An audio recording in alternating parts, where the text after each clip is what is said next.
จังหวัดร้อยเอ็ดจัดพิธีว่างพานภูมิเนื่องในวันสมเด็จพระเจ้าตากสินมหาราชปี 2568 ค่ะที่อาคารหอประชุมจังหวัดร้อยเอ็ดนายชัชวาลเบญจศิริวงศ์ผู้ว่าราชการจังหวัดร้อยเอ็ดเป็นประธานในพิธีว่างพานภูมิเนื่องในวันสมเด็จพระเจ้าตากสินมหาราชโดยมีรองผู้ว่าราชการจังหวัดร้อยเอ็ดพร้อมด้วยส่วนราชการภาคเอกชนและกับประชาชนเข้าร่วมในพิธีเพื่อแสดงออกถึงความจงรักภักดีและก็น้อมสำนึกในพระมหากรุณาธิคุณเป็นล้นพ้นที่พระองค์ทรงมีต่อปวงชนชาวไทย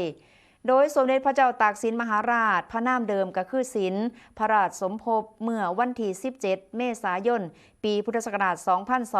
2277 เป็นผู้กอบกู้เอกราชของไทยหลังกรุงศรีอยุธยาเสียแก่พม่าในปีพุทธศักราช 2310 ทรงรวบรวมไผ่พลตีฟ้าวงล้อมพม่าและการสถาปนากรุงธนบุรีเป็นราชธานีทรงครองราชระหว่างปีพ.ศ. 2310 หอดปี 2325 มีพระราชกรณียกิจที่สำคัญในการรวบรวมผืนแผ่นดินไทยให้เป็นปึกแผ่นฟื้นฟูบ้านเมืองเศรษฐกิจและพระพุทธศาสนาค่ะ